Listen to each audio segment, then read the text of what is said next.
माननीय सभासदों, माननीय सभापति जी, The Family Courts Amendment Bill 2022, Sri Kiran Rijiju to move a motion for consideration of the Family Courts Amendment Bill 2022. इसके बाद में देता हूँ 22. Sir, with your permission, I beg to move that the bill further to amend the Family Courts Act 1984 as passed by the Lok Sabha be taken into consideration. बारे में कुछ बोलना चाहेंगे? Sir, bill एक Let Sir, him bill move. एक I have told let him move. I will allow you. No. Let him move the bill then. No. Let him move the bill. Let him move, Jairam ji. I will give you point of order. Please.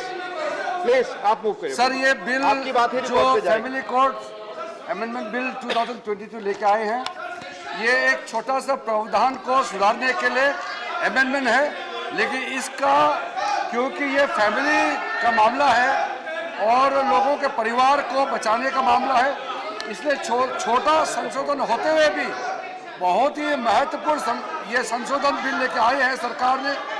इसलिए bill क्योंकि sir बहुत ज़्यादा changes नहीं है प्रावधान में, तो मैं अपने सदस्यों जो भी बोलना चाहेंगे उसको सुन करके संक्षिप्त में मैं अंतिम में जवाब देना चाहूँगा sir. Thank you. Motion moved. There is one amendment by Dr. V. Sivasan for reference of the Family Courts Amendment Bill 2022 as passed by Lok Sabha to a select committee of the Rajya Sabha. Dr. V. Sivasan, are you moving? Yes, moved. Acha, motion moved.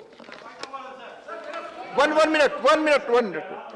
मैं please well में खड़ा होकर मुझे number बताया. मैंने कह रखा है. मैं नो प्लीज. मैं माननीय जयराम रमेश जी को पॉइंट ऑफ ऑर्डर के लिए मौका दूं. इसके बाद पहले मैं कहना चाहता हूं, पहली चीज पॉइंट ऑफ ऑर्डर को लेकर लगातार कई चीजें हो रही हैं. I would like to clarify about it today. Number one, a point of order can be raised only in relation to the business of the house at the moment. In other words, no point of order can be raised on a business not before the house. Number one. A point of order is not allowed to be raised during question hour and half an hour discussion during division, which is happening. Third, please, point of order के बारे में बहुत सारे rulings है और आपको point of order अधिकार है, लेकिन it is subject to certain rules. वो उसमें आप देखें, राज्यसभा एट वर्क में है पूरी चीजें. आप अगर विषय पर उठाएंगे मैं मौका दूंगा, अगर विषय नहीं होगा जस्ट लिसन द रूलिंग. ये रूलिंग मैंने नहीं दिया है, ये रूलिंग 2006 में दिया गया. Ruling is when the house is not running then the chairman has given this ruling. When the house is not running, then from where does point of order arise? Point of order is raised only when the house is running. Please, there have been rulings in the very house that until the house does not do business, a point of order should not be brought. Number one. Again, please, again, I am taking other ruling. मैं आपको बहुत सारी ruling जो आप सब जानते हैं, ये रूल्स भी जानते हैं, पर please Chairman, this is a ruling by the then chairman in 1990. I have not permitted him. Point of order does not mean this becomes his birthright.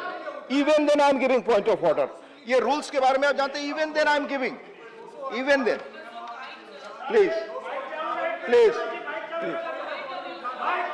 Please. Sir, मैं पॉइंट ऑफ ऑर्डर उठा रहा हूं नियमावली के 258 rule के अनुसार, क्योंकि बाहर सदन के बाहर मोदी सरकार की ओर से पॉइंट्स ऑफ डिसऑर्डर कराए गए हैं. इसलिए हमें पॉइंट ऑफ ऑर्डर यहां motion for consideration of the bill. Nothing is going on record. I am not allowed. The motion for consideration of the bill and the amendment moved there too.